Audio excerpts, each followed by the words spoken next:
तो देह आत्मा को एक गिने सो बहिरात्मा है, आता है कि नहीं? देह को और शरीर को जो एक गिनता है वो बहिरात्मा है। और एक गिनने वाला ये कौन? जिनको शब्द पता चल गया है किसी दूसरे के माध्यम से पहली बार, वो, या शब्द जिसको पता नहीं था वो, कौन? सुन रहे कि नहीं सुन रहे? ऐसे ही बैठे मूर्ति के समान ना, पूजा करके आ गए ना इसलिए वो जा नहीं रहा है। कल से ऐसा नियम करो, प्रवचन से पहले हम पूजा समाप्त करके, अगर समाप्त नहीं भी हो पाता है, घर से किसी दिन लेट भी निकले, है ना, लेट भी निकले हैं, तो जैसे महाराज की पूजा करके प्रवचन सुनने के लिए बैठ गए, जलगंध अक्षत पुष्प अर्घ्यम निरूपामित स्वा जलम निरूपामित स्वा, आप पद्य मत बोलो, पद्य में समय जाएगा। अगर किसी दिन ऐसा हुआ है कि लेट हुआ है और पूजा छूट न जाए, ये भी मन में भाव है, तो उस वक्त क्या करो? पूजा संक्षिप्त करो। ऐसा नियम ले रखा है क्या? हम श्लोक भी पढ़ेंगे, मंत्र भी पढ़ेंगे, शांति धारा भी करेंगे,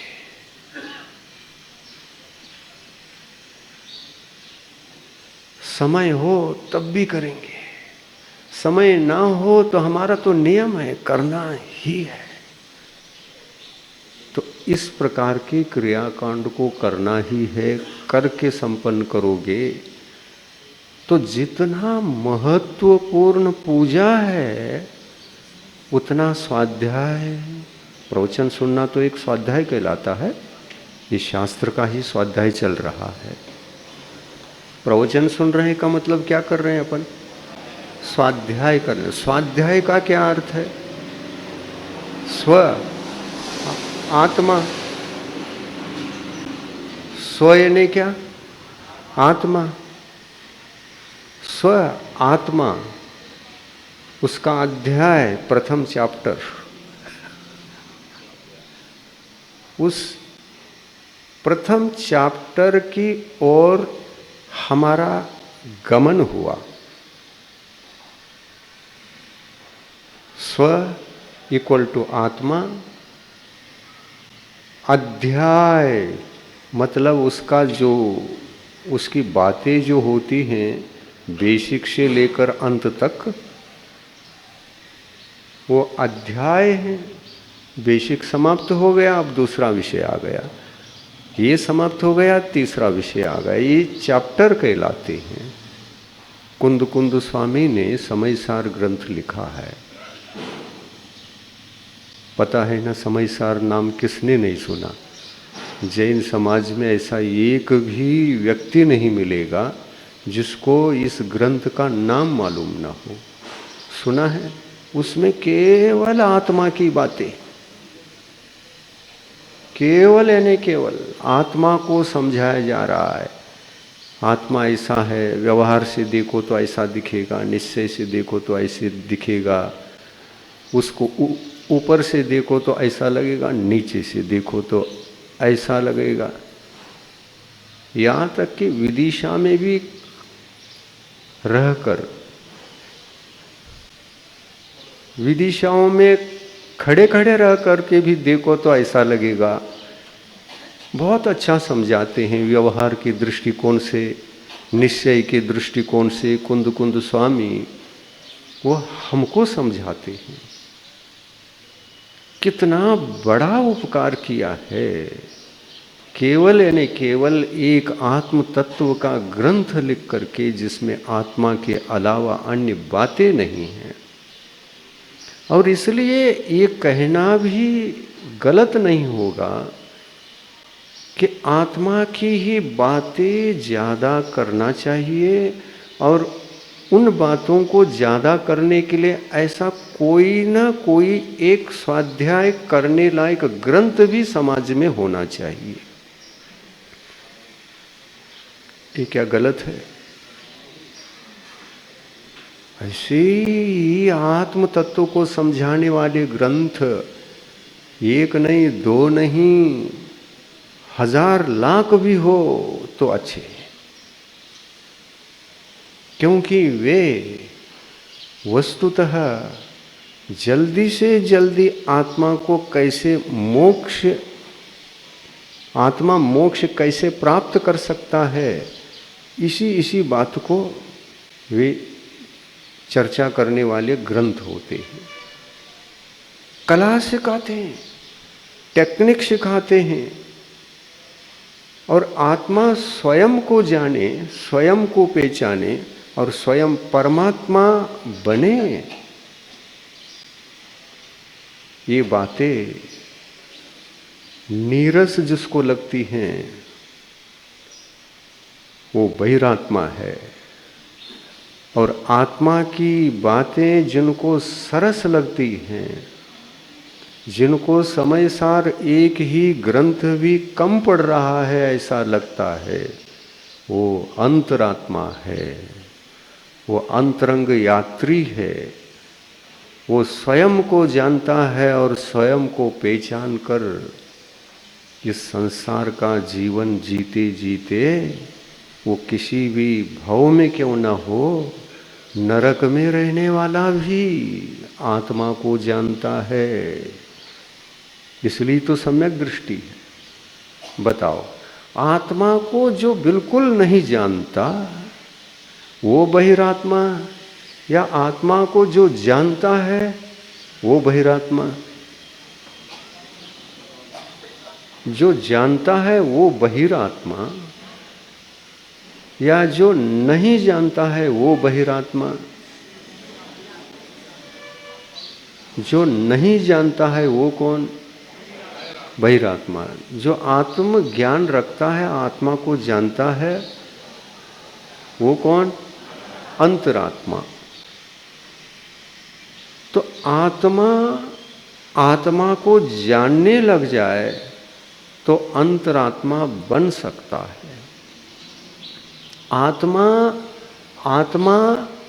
को जानने लग जाए तो अंतरात्मा बन सकता है। जानने से पहले तो अंतरात्मा बनने का कोई रास्ता नहीं है, कोई रास्ता नहीं।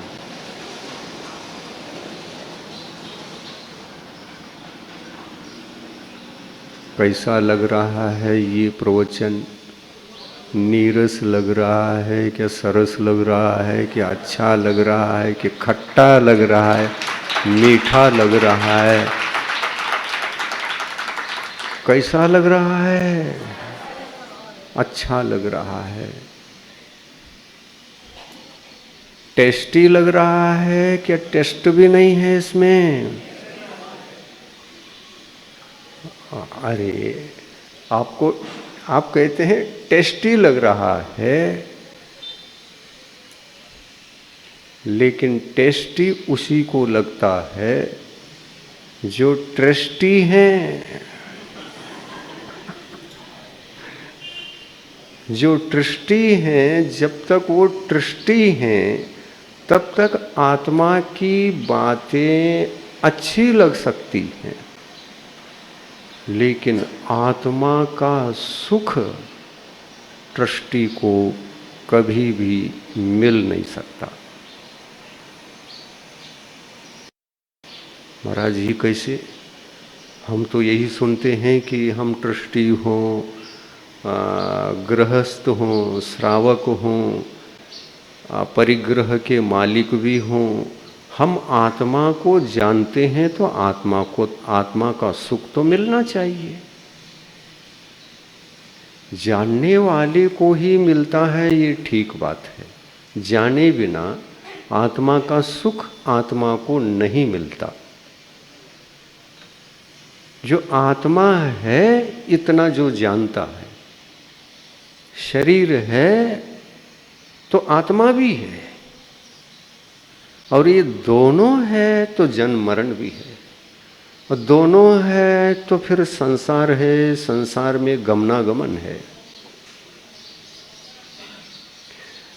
गमनागमन है तो बाहर गमनागमन के लिए व्यवस्थाएं भी है।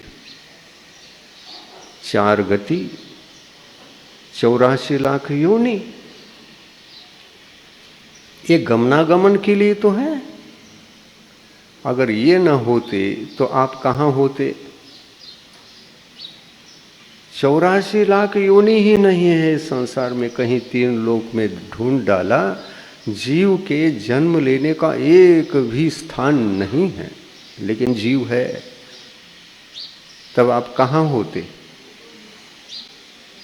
कहाँ होते? गलत उत्तर मत देना, सोच समझ करके। आप कहाँ होते? संसार में एक भी योनि नहीं है।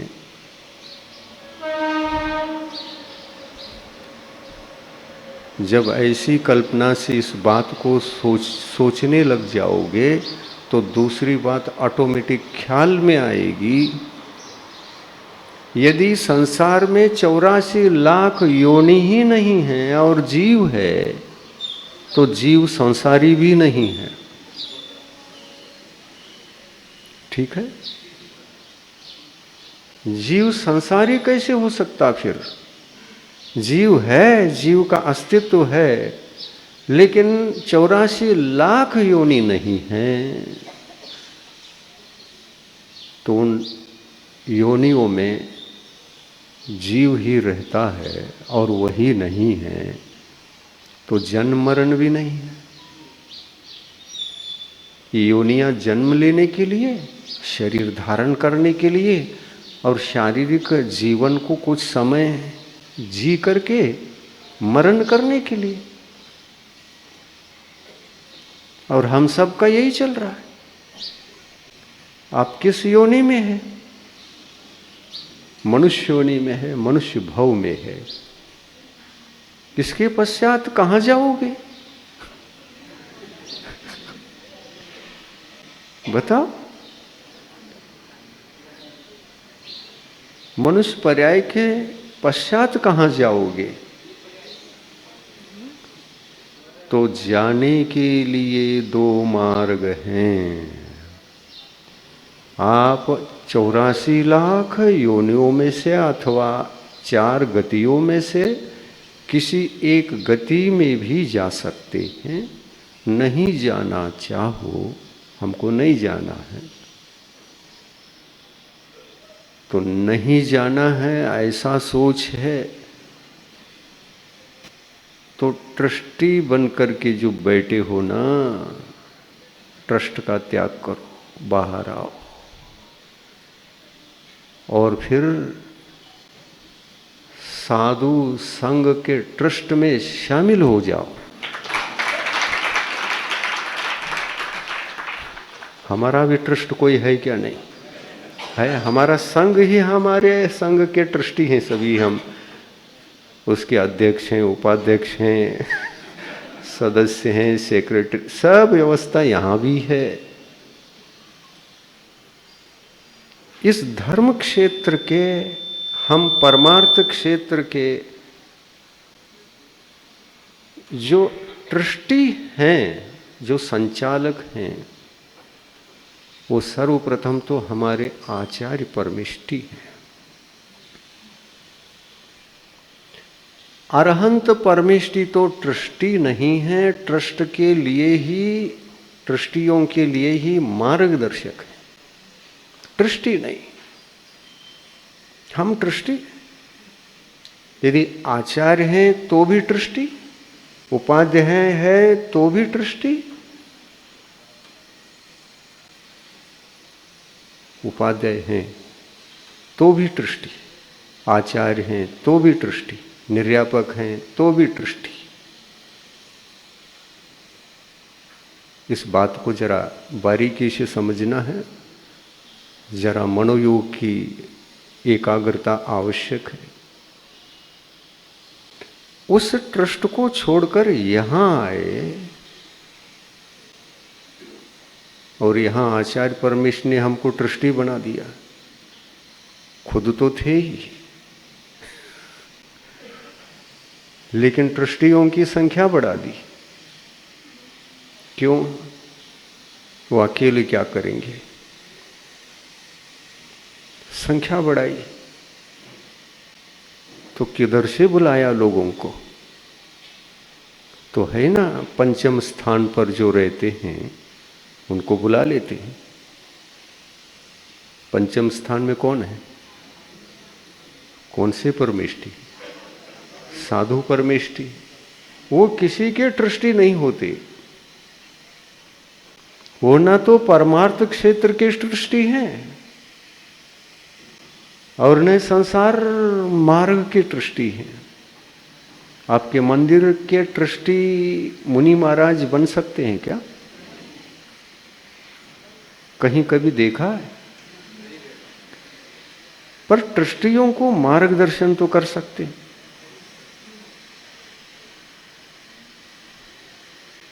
मार्गदर्शन कर सकते हैं। इसलिए अरहंत भगवान की तरह परमार्थ क्षेत्र में 3 लोगों को जैसे वो मार्गदर्शन देते हैं, वैसे मार्गदर्शन ही देते हैं। कौन? साधु परमेष्ठी मार्गदर्शन देते हैं। हम मार्गदर्शन दे सकते हैं। किसको मार्गदर्शन दोगे? आचार्य परमेष्ठी को, उपाध्याय परमेष्ठी को। किसको मार्गदर्शन दोगे? श्रावक को मार्गदर्शन हम दे सकते हैं। यही बात आचार्य परमेष्ठी से पूछ लो। हे भगवान, आप मार्गदर्शन किस किस को देते हो? तो कहते हैं हम मार्गदर्शन उपाध्यायों को भी देते हैं। परमार्थ क्षेत्र के ट्रस्टी उपाध्याय और निर्यापक ट्रस्टी, उनको भी मार्गदर्शन दोनों को देते हैं। और जो ट्रस्टी ही नहीं उनको भी देते हैं।